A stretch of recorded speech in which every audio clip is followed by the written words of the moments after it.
seamlessly and efficiently. The ministry launched the D-Hub Challenge to pair teams of TNT developers to organizations to co-create solutions to address real-world problems. Every week, 3 teams of specially chosen coders will pitch their solutions to a panel of experts. Express it as a proof of concept, pitch it to a buying audience. One of each of those 5 will win. They will then get an implementation award and they'll produce a minimum viable product which will go into production. This is an initiative to drive the digital economy. This is about growing its contribution to GDP. So we're hoping that this becomes an alternative source of foreign exchange for the country and keeping the intellectual property that we create, which is accrued value, local. Customs and Excise is about to improve the liquor license process. Let's take a look in today's episode. The Liquor License Challenge is owned by the Customs and Excise Division. The Customs and Excise Division needs a digital data solution for all of its liquor license information. Currently, various Customs and Excise offices in Port of Spain, San Fernando, and Tobago store their liquor license data independently in the form of manual registers, Excel spreadsheets, and access databases. Right now, it takes 2 weeks for a request for this information to be processed because clerks have to email or call another office and order copies of records from that office. The successful app would collect and sort information from all the customs offices which have the information stored on site. A digital solution would provide reports instantly for better data-driven decisions in the division, and it would mean better and faster service to the public.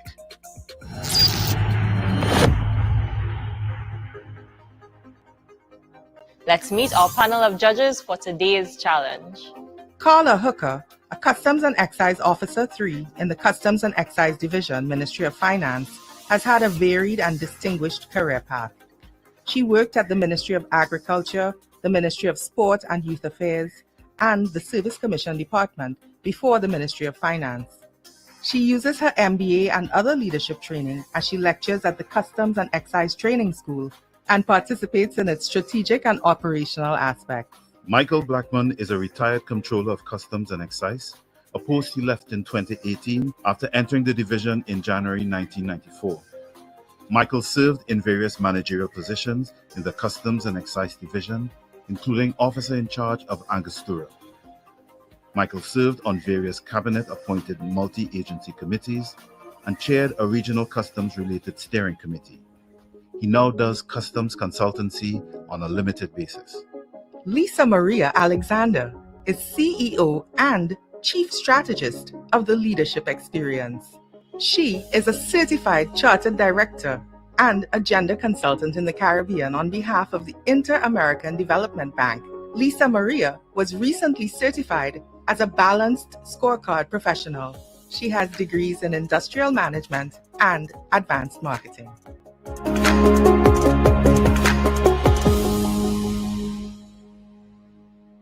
For today's challenge, let's meet our first team of developers.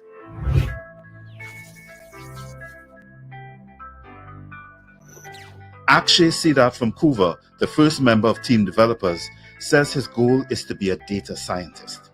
The next member is Kyle Jaimangal of Newgrounds. Kyle became a software developer after watching how computers and video games were made and the coding process involved. Suvir Ramsamaru is from and still living in Longdonville and Palm East. Suvir's first tech heartbreak, after spending roughly 2 weeks prototyping, developing, and coding an algorithm for a microprocessor, the algorithm did not work. Better luck today, Suvir. Taj Ramude of Team Developers hails from St. Augustine. His exposure to software development during his degree program was the perfect catalyst that piqued his interest in the field. And to aspiring developers, he advises that you invest considerable time in your learning and embrace online forums as a pivotal tool in your journey. Let's check in with our developer team before they make their pitch.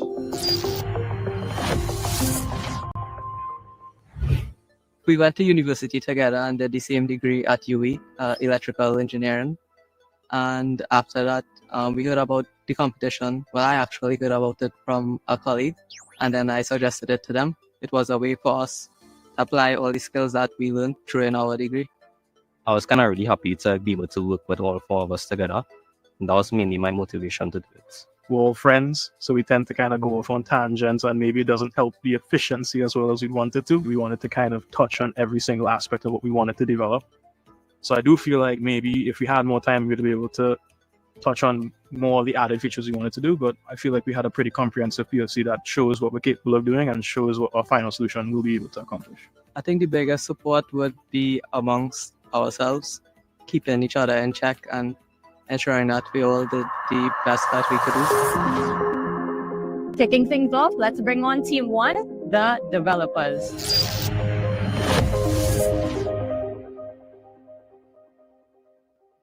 Hello, everyone. Welcome. Your time starts now.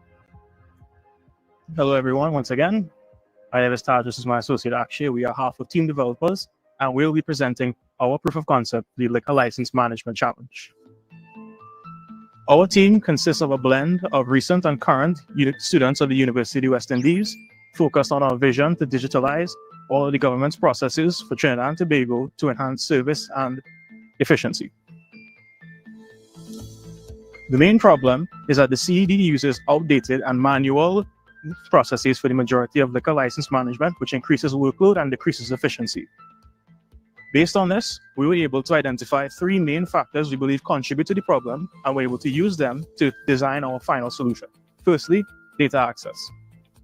Currently, data is scattered through 3 main offices, which increase time taken for data validation as well as preparation and sharing. Secondly, hard copy reliance. Currently, the current data storage formats include hard copy, which is an outdated but also risky approach.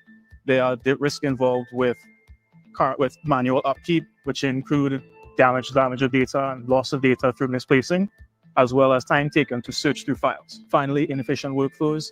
Currently, data gathering takes up to staggering 2 weeks to do, and on top of that, that also leads to a bottleneck, as each liquor license may take longer to process as data has to be gathered through each office. To solve this, our solution is a web-based platform that provides a real-time and accessible database that all CED employees can access at any point at any location, as so long as they have access to an internet browser. To also provide an automation feature that will help to benefit both employees as well as the general public. Our solution sought out to achieve 3 main objectives. Firstly, we sought out to achieve an accessible and unified data platform to provide a central point of access and data storage in order to ensure that there's real-time, instantaneous access for all CED employees. Secondly, digital transformation. Our application will provide a seamless transition from legacy data to new data to ensure that all data kept hard copy-wise has a safer lifetime, as well as is less likely to be prone to errors or even to be lost. Finally, workflow optimization. We intend to implement a report generation feature as well as a unique analysis tool that would allow for data trends to be discovered easily, as well as allowing for all the data to be stored efficiently. Our POC approach was guided by the CED's perspective of the problem.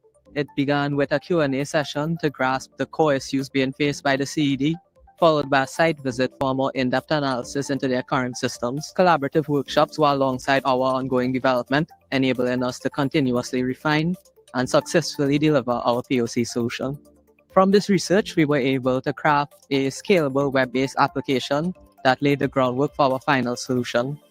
The data importation and standardization tools allows the CED employees to seamlessly integrate their existing data, as well as a personalized report generation tool for quick economic insights into the data. Beyond meeting just the basic specs, we also introduced features that will enhance the daily operations of the CED.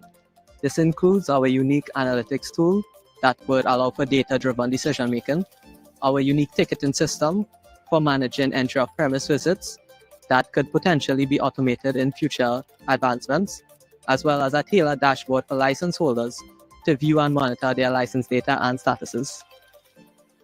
This solution also had great improvements in data accessibility, reducing delays from 2 weeks into just seconds by consolidating all the data from the 3 offices into one central platform. The solution also boasts real-time data management, instantly available customizable reports, as well as analysis tools that turns hours of manual work into seconds. We ask that you join us in realizing our vision of digitalizing the government processes in TNT, and we hope that you give us the opportunity and support to create the next stage of our solution and bring our concept to reality. And I now invite the rest of our team for the demonstration. Hi everyone. I'll be starting the showcase for our liquor license web application. To begin, as a liquor license holder, if you'd like to visit the Customs and Excise Division webpage, you can do so by navigating to this link. And you can also view your licenses by inputting a national ID and BIR numbers. Once this is correct and exists in any database, you will view a dashboard containing all of your licenses that you currently hold and a summary of its details. If you would like to know more details about this, such as the issue date and expiry date, you can do so by clicking the View Details button. Additionally, if you would like to know how to make a payment, more information about how to make a payment, you can do so by clicking Make Payment, which will take you to our external webpage containing more information about this. You can log in using your work email and passwords. Once correct, you'll be authorized and you'll be logged into the system, where you'll be greeted with this dashboard containing a table of all of the licenses in the database. This table is virtualized, which means that the data is only loaded as it goes through the table. This favors the client side and also the performance of the web page. Additionally, the table is heavily customizable, allowing you to hide columns, sort by ascending or descending order, and also sorting by any sort of text. If another CD employee makes a change to the database while you're currently on this page, you can refresh the table with the newest data using the refresh button. And data can be entered in 3 ways: manual entry, Excel import, and Access database import. First, here we have our manual entry feature, and this is a form to be filled out with relevant license holder information. And once this is successfully filled out, another form will appear which shows information to be filled in for the licenses for that license holder. And once both forms are successfully filled in, you will return to the home page of the dashboard. And now our second importation feature is Excel import. And clicking upload, the page will update to show mapping between the Excel headings and the headings in our license data database. And our third and final import feature is Access database import. Next, we have our delete button. And moving on, we have the license holder management, which is similar to license management, but it contains information on the holders for those licenses. You have the same search function and the action buttons for editing and deleting. Moving on, we have our ticketing system. It is unique as it adds our entry of premises as a ticket using the Add Ticket button. And this is also in the form of a form to be filled out. And this will add the visit as a ticket. You can schedule the ticket by clicking the number and clicking schedule and selecting the calendar dates. Finally, we have the entry of premise report form, which is a form to be filled out by the EOP officer when they visit a premise or business. And this information will be filled in if they have any breaches or any misplacement of information. Next, we move on to the reporting feature. Clicking the option in the nav bar will allow the user to select their start and end date for their customizable reports, as well as the particular license status that you would like the report to be based on.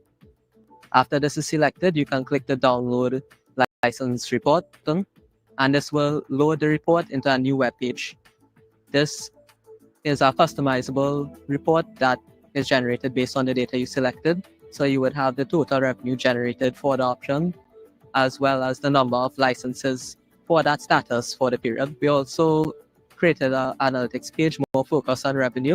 This is the new license revenue analysis page that has the similar tools as the previous page, but more geared towards revealing insightful analysis into revenue. And necessary for all dashboard with sensitive data is the user management. This is specific for administrative employees who would be able to edit, add, or remove CED employees. We now open to any questions you may have.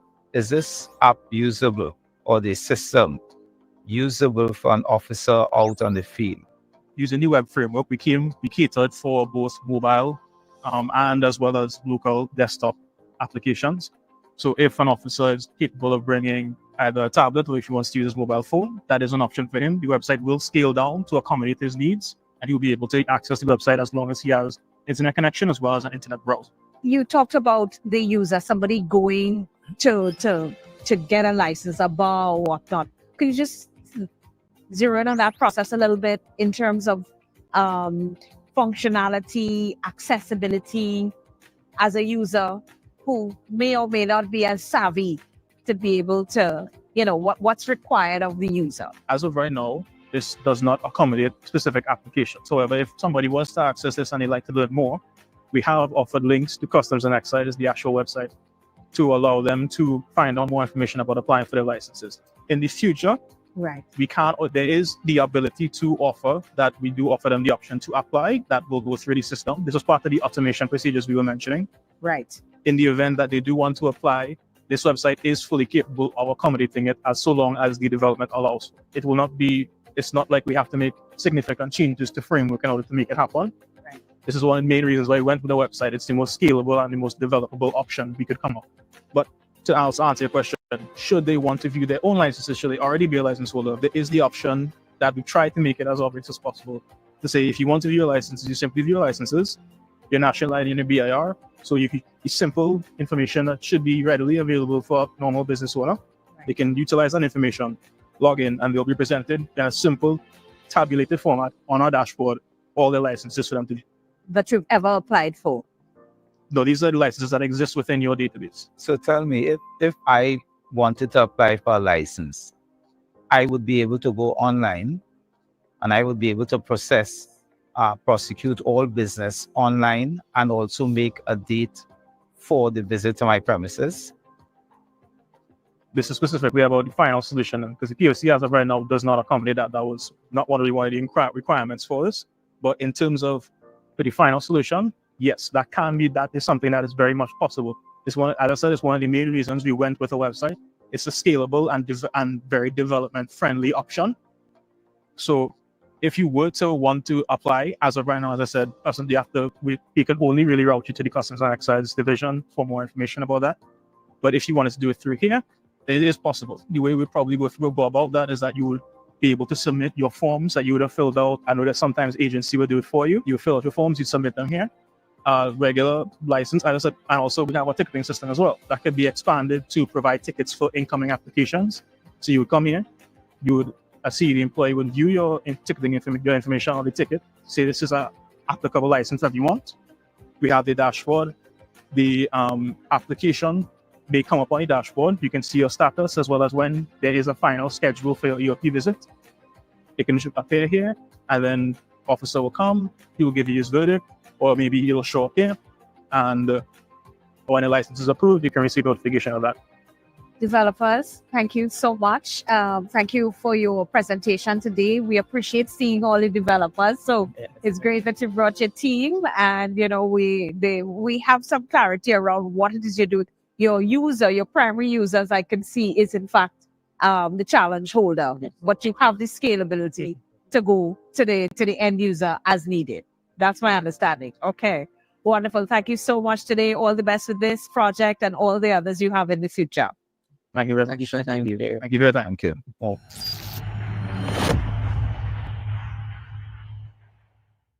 Now, let's see what our judges have to say. So, challenge owners, what are your thoughts? Well, I thought initially when they just started, they could have seen in the news, but that is expected. But in terms of the content, yes, I thought they were on point in the content. They could have been a little bit more clear in some aspects of it, but generally, I thought that they did very well. Great. Yeah. I think that they needed to slow down a little bit. Sure. And allow the person that they're pitching to get a grasp of what they're saying. I think they responded well to the questions in terms of, the possibilities and the questions that were put to them. That's excellent feedback, Michael. That's excellent feedback. And I actually share that. And I also felt that, with 4 persons there, the passion was missing, a little bit. And when you can be an excellent technocrat, right? But you've got to sell it. You've got to sell it. That and you have to sell it to people who are not technical. Exactly. So I think that would have really helped. So it's good. It's good that but the content that they technically very well. Yeah. The voice is a bit soft. Yes. And it started off, so you'll barely hearing what they were saying initially. Yeah. Eventually they came into their own. But as I said, they could have been a little bit more clear. Yes. Yeah. But overall it's a great start. Yes, I think so.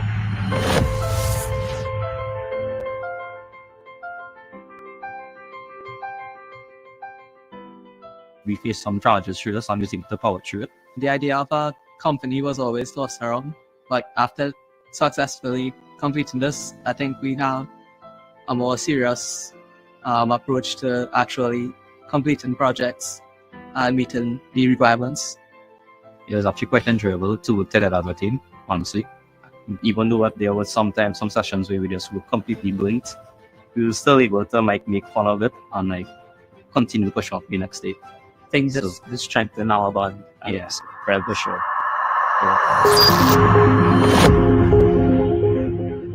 The second team is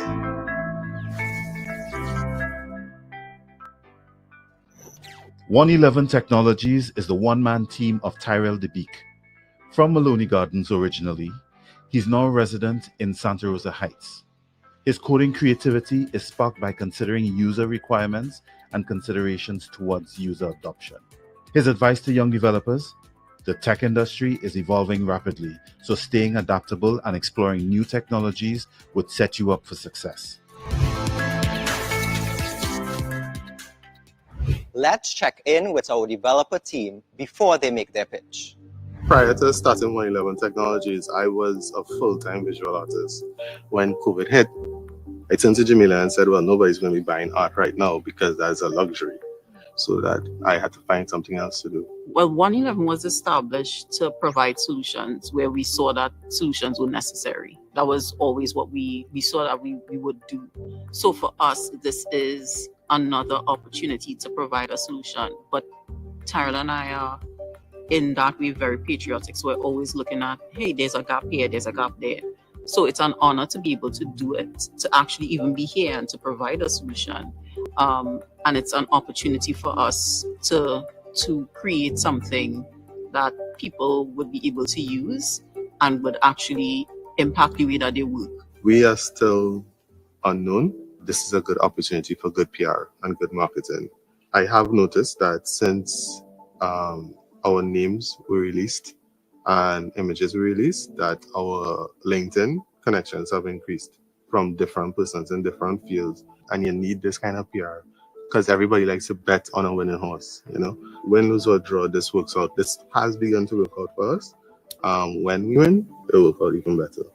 I am locked away in my room or my desk area and I work on my task. I just try and remain center, as best as possible, calm nerves and so on, so that, because I'm not very well with speaking in a crowd, as you can tell, I'm very laid back, My wife does mostly talking on behalf of us.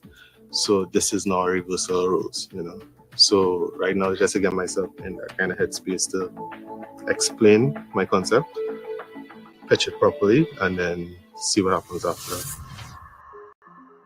All right, judges, I am sure that you can agree with me when I say that we are off to a banging start, right? Yes, definitely. So let's keep the ball rolling and bring on team number 2, 111 Technologies. Hi, everyone. My name is Tyrell, and I'm representing 111 Technologies today. Welcome. Your time starts now. Thank you. So today we're going to introduce KATE. KATE stands for Compliance, Auditing, Transparency, and Efficiency. KATE is going to revolutionize the way that Customs and Excise Division handle license management. So let's move on one time. Now we need to acknowledge the hurdles that were faced by the CED division, right? Those hurdles included scattered liquor license data. They also had accessing data from 3 different locations. They needed real-time instant information and they needed to be able to import information, import legacy data from the existing systems into a system. So that's what we had to address, along with efficient report generating. Now, Kit is an entire platform that is built for the user in mind. What they had before were access databases, Excel databases, manual logbooks, and no one could access information from any office at any point in time without going through a different period of time, extended period of time, I should say. So we decided to focus on the users being the visiting officers, the data entry clerks, as well as the executives who carry the information. So our first thing that we're going to look at was the user experience at the forefront. As I said before, user experience is at the heart of Kit, right? So everything is about how do we make it easier for the users. When we make it easier for the users, we have happier workers. When we have happier workers, we have a well-functioning government or division. We receive user feedback, and then we immediately make those changes to reflect the user feedback, because at the end of the day, I am building, but someone else is using it. So I can't build for myself, I have to build for them. Our development process is based on agile development, like I just said. So the minute that we receive any information, we find out its personnel, we see how it could work, and then we implement it immediately. Now, this rapid iteration kind of environment ensures that you end up with the best possible product at the end of the day, which is what you're going to look for. And by adopting user-centric design and agile methodology, along with rapid prototyping, we embrace this entire cycle of continuous refinement, because change in order for something to be perfect, it requires to be changing, and evolving as we go along. When we spoke to the challenge owners, or received information from the challenge owners, they were saying that they wanted to house their solution on physical servers. 111 disagrees with that. This entire thing is about digitizing and modernizing the way how the government works.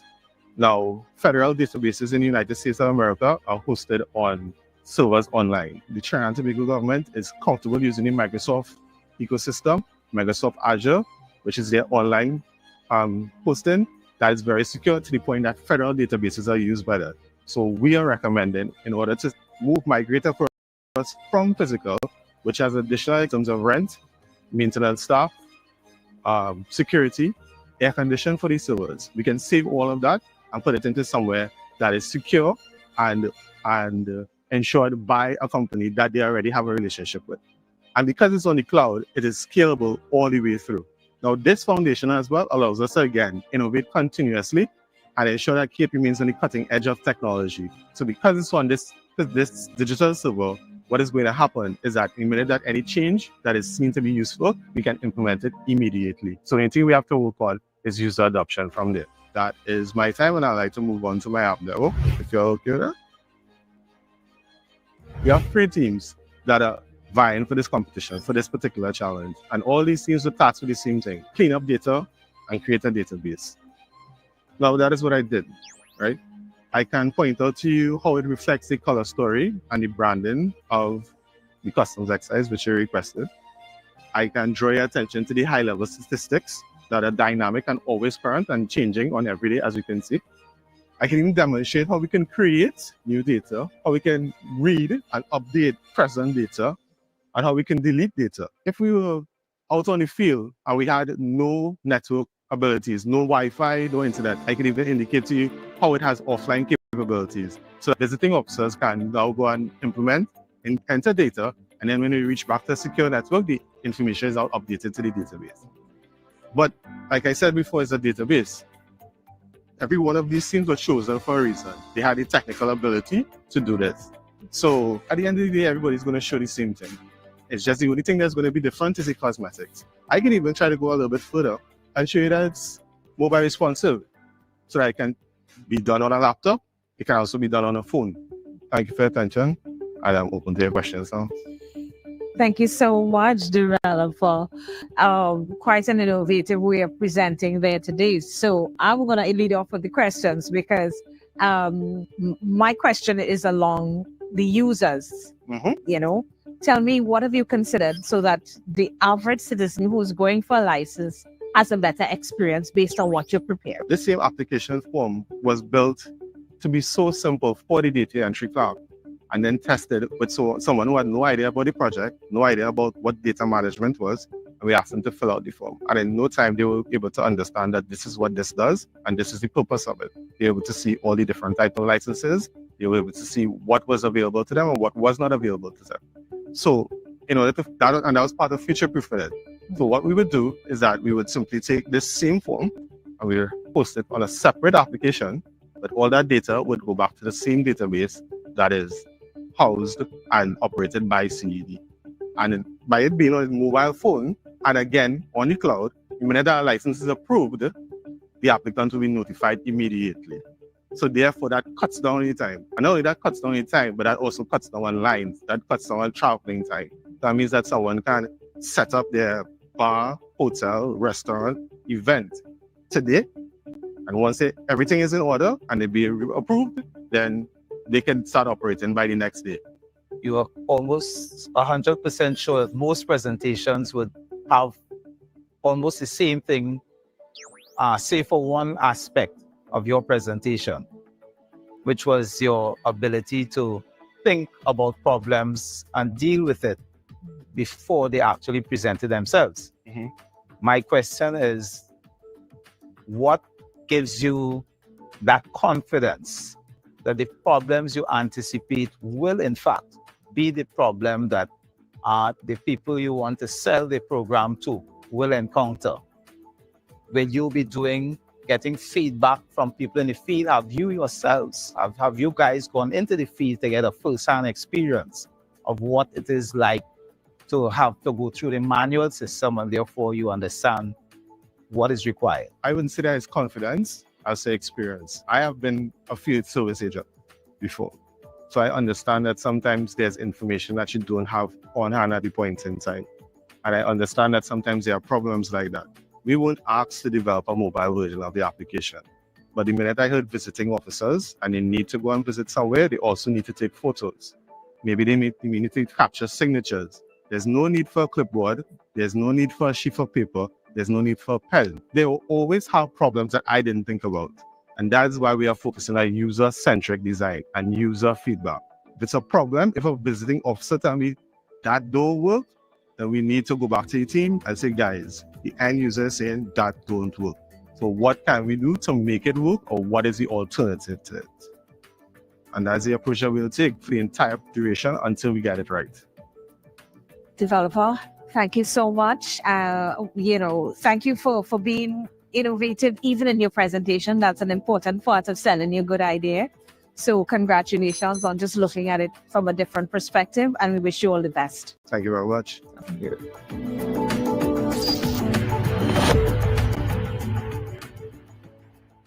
How do our judges feel?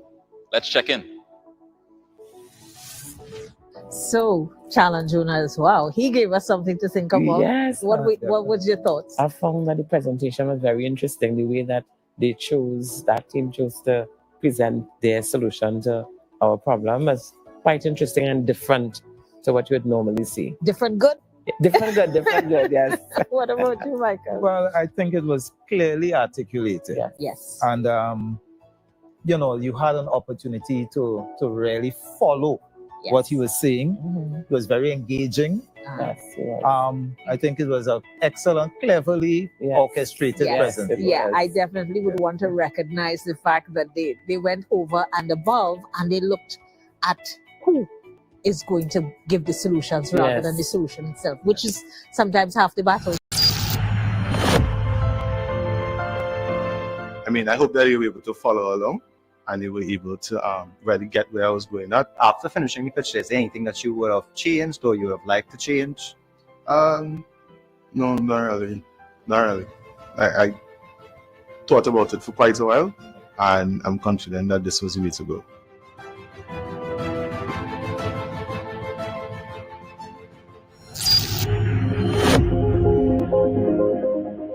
Introducing our third team of developers for today's challenge.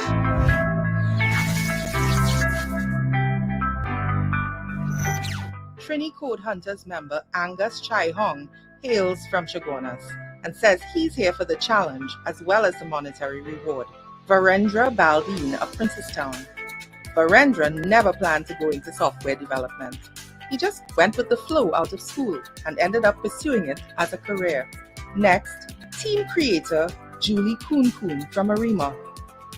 Her lecturer from university told her about the competition and she thought it would be a nice experience to get involved in. She then created a team comprising of colleagues from work. Initiative. That's a developer. Finally, Michael Sam from St. Augustine. He's here because he wanted the opportunity to build something that could positively contribute to change in his country.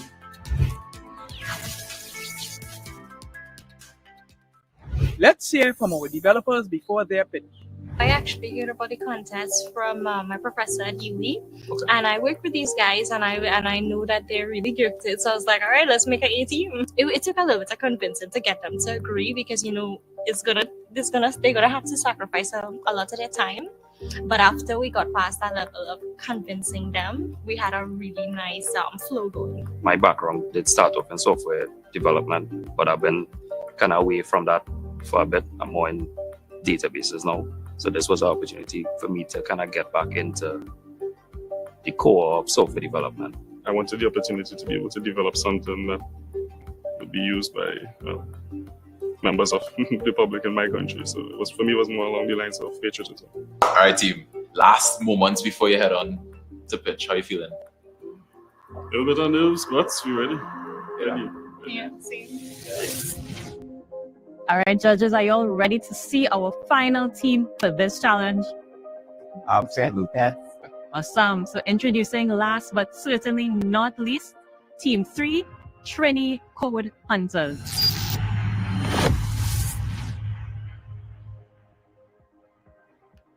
Hi everyone, we are Trini Code Hunters and today we'll be presenting our liquor license data management solution for the Customs and Excise Division. Welcome. Your time starts now. Our team comprises of 4 members, myself, Julie Kunkan, Michael Sam, Virendra Baldin, and Angus Chaihan.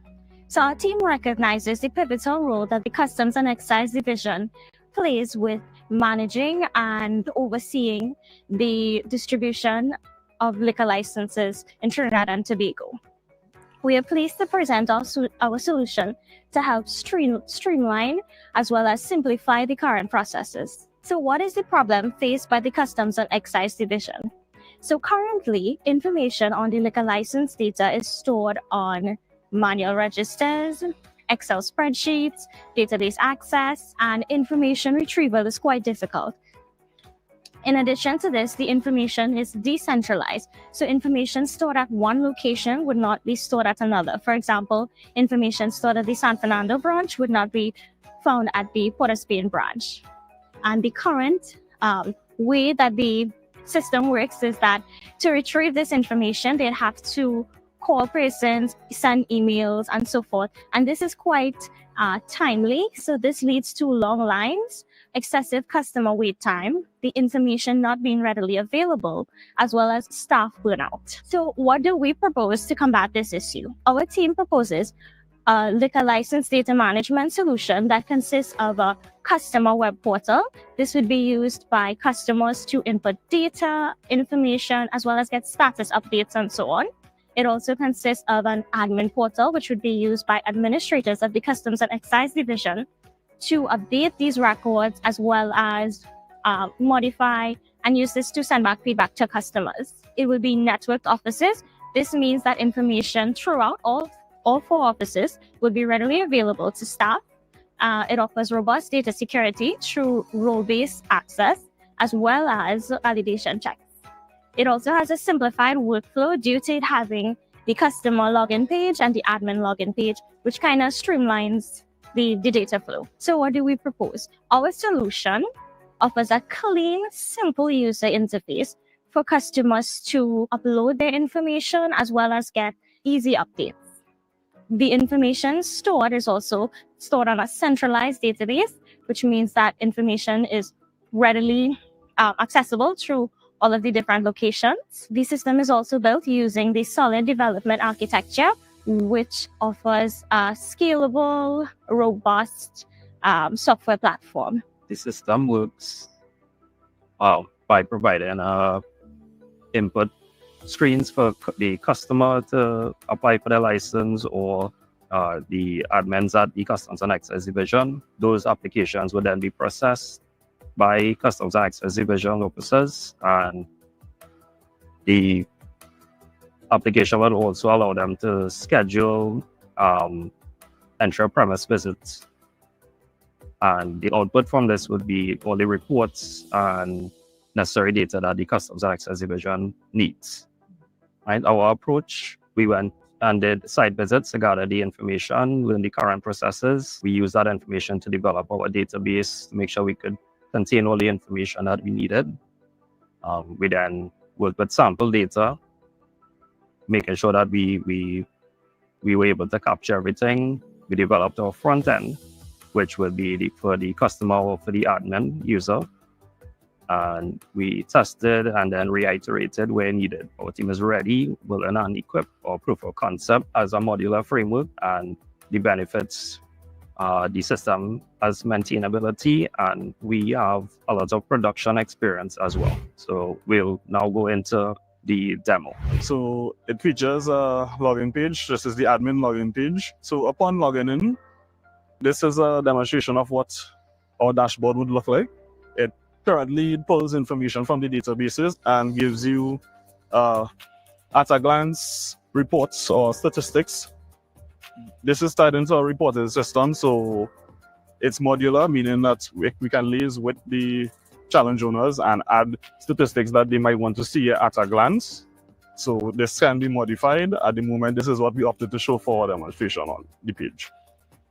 Because this has to be initially set up, the super admin user would be used to create users. So given that you now have multiple offices all under one system, you'd want to be able to control who has access to what.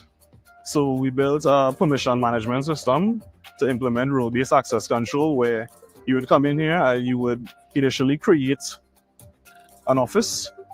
Here you'd fill out the form and you'd create a customs office. You fill out the information for the office and it will give you one of these entries.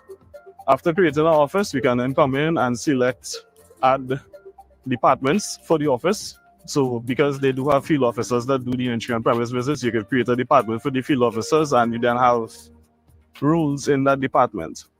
The application is governed by these rules, meaning that a grade 1, as a grade 1, a user assigned to this role has only the permissions that you assign to them based on what the admin or super admin would have filled out initially. After creating the offices and setting up the departments and roles, you will then create the users. So I guess in the department, heads would administer the users for the department.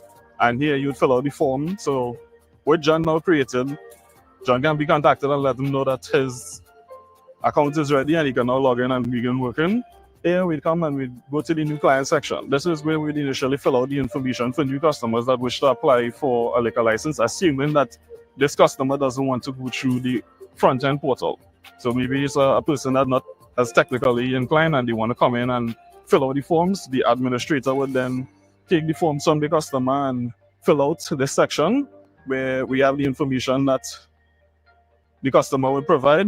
These fields were governed by information we would have gathered from the Customs and Excise Division, and they would have filled out their business information, so their business name, the type, different types of business. And if your business has a branch, this is where the user would then have to specify the information for that branch. In addition to that, you can come here and add additional businesses from the screen, assuming that the owner is already in the system.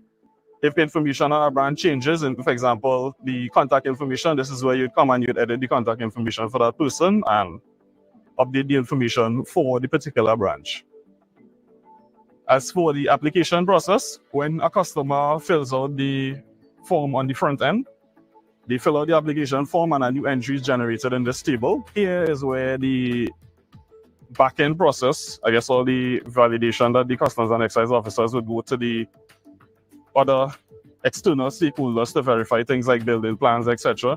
They would go through that process and they will come here and update the status, which would then give feedback to the customer in the front end so they could see precisely where the application is, at what point in the process the application is currently going through. The entry on premise is something that needs to be scheduled when you apply for a liquor license. So what we have is a calendar display that will allow the person to select a date that they wish to have requested for the visit. Once they have selected an available date on the customs side, they'll be able to select that request and assign a field officer to it. The system will allow for the unscheduled visits as well, which are done by the field officers, that they could go visit a location and they could come in and record that they visited that location on that day. In addition to that, the dots on the screen also gives the administrators an idea of how many visits are booked for this one day, as well as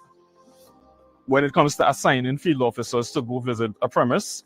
Let's say, for example, one officer is going to San Fernando, or particularly, let's say, for a short example, let's say an officer is going to the Mount Hope area.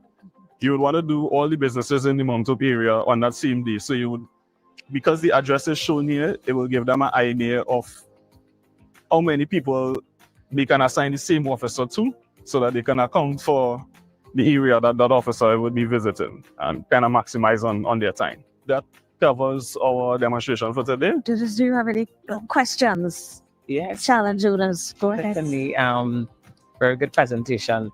I wanted to find out, you spoke about the customer login page. What information will be captured on that page? Exactly what the application form would have. For the purpose of our demonstration, we opted not to add it because it was basically just another form. So we were trying to maximize on our time. You also spoke about that you did some site visits. Were there any challenges that you encountered when you did these site visits? So for the site visit, where they say challenges, I mean, one of the things that came up would have been persons not having collected their documentation and those types of things, but having the data in a centralized location would assist in that.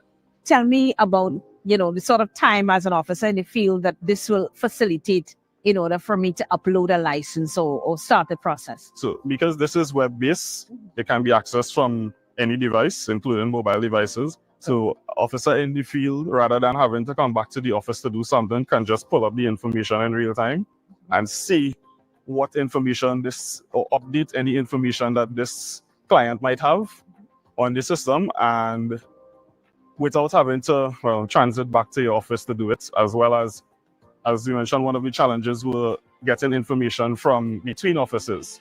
So rather than going, if I'm from the San Fernando office and I'm working in the San Fernando area, but I need to deal with a client who may also have a branch in Port of Spain, I can update that information right there on the field without having to then go to the Port of Spain office and say, hey, I need to get this information updated for this client from the Port of Spain office. And so it's mobile enabled as well, your web application? Yes. Okay. So thank you so much for your presentation today. Just in terms of a little feedback, we're happy to see the team. We're happy to see the diversity of the team. I'm sure the challenge others, would bear me out in terms of just your ability to articulate your solution. And we want to applaud you for that. And really, we want to just wish you the best of luck in this challenge and the ones ahead. Thank you. Thank you.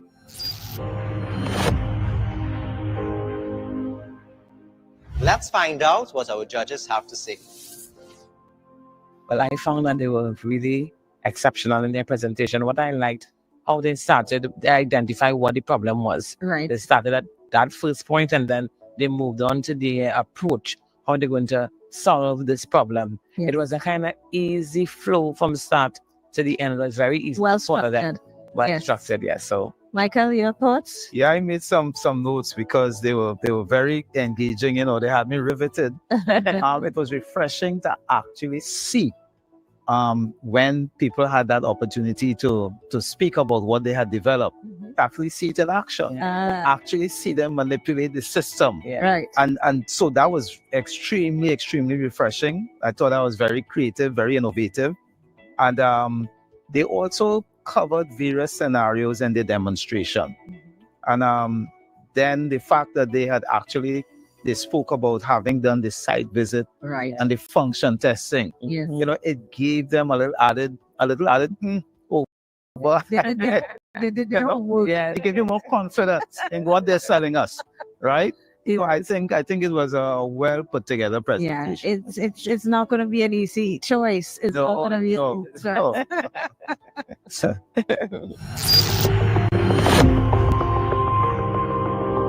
So that was our final team for this challenge. And so by now you all know the drill. Lock in your scores.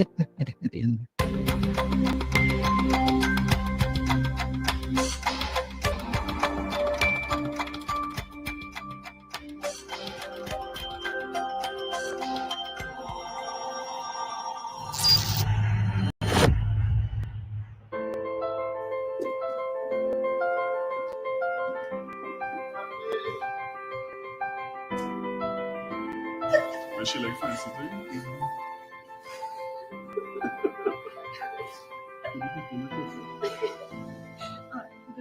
I'm really glad we got through with the demo as well as the presentation without getting like a buzz or something. We did get everything in there for both the pitch and the demo, which is good. I think we have a really good chance. Could have been better, but it was good. It was good. Yeah? Yeah, it was good. It was good. Yeah, it was good.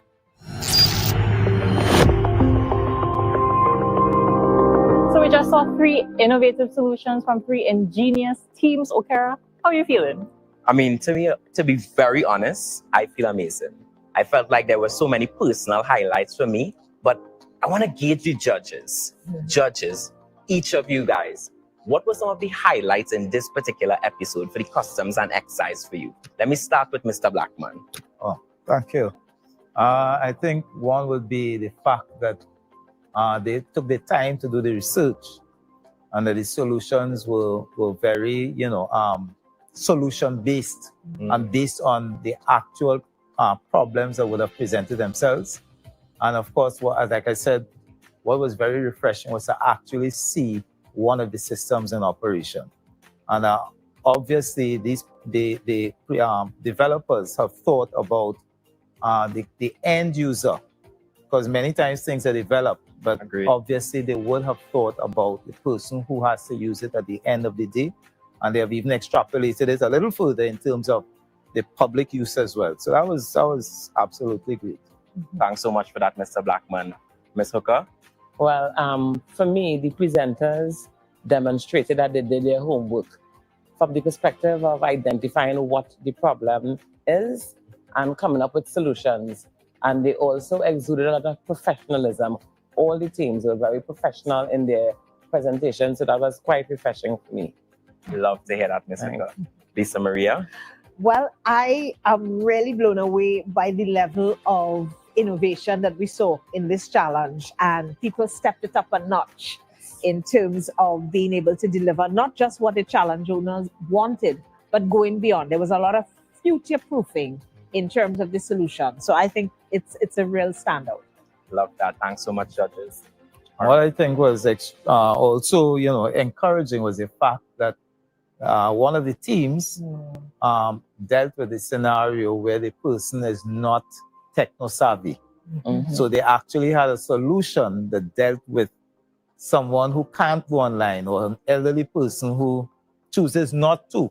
So there was also the other option within the same technological environment. So that was very, very creative, very innovative, and forward-thinking.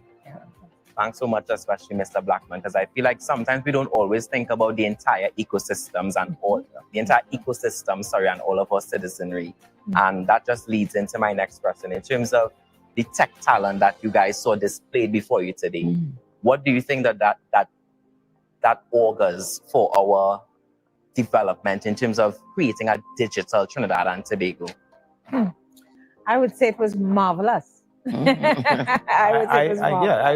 would think that, we need to probably harness that talent and start exporting it. Why does Japan or China have to be at the forefront of everything? Agreed. We have some young, bright, intelligent, forward-thinking people who we should find some way of monetizing and making this into some sort of entrepreneurial, enterprise. Yeah, definitely. Everyone showed that they were very techno-savvy. Oh, yeah. Yeah, and I would actually like to add that, outside of the challenge and this particular the hub, there is also an opportunity to combine the best of so many of the different development to either for the solution or for other solutions. And I think that's going to be where Trinidad and Tobago really wins. When we take the talents, take a little bit of this and a little bit of that and put it together and get something great.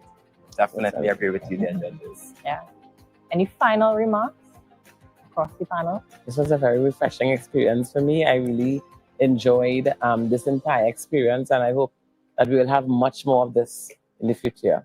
Awesome. I know I'm excited. I'm leaving here inspired. So thank you so much, judges, for your time, for your insights, and for joining us on the Developers Hub Challenge.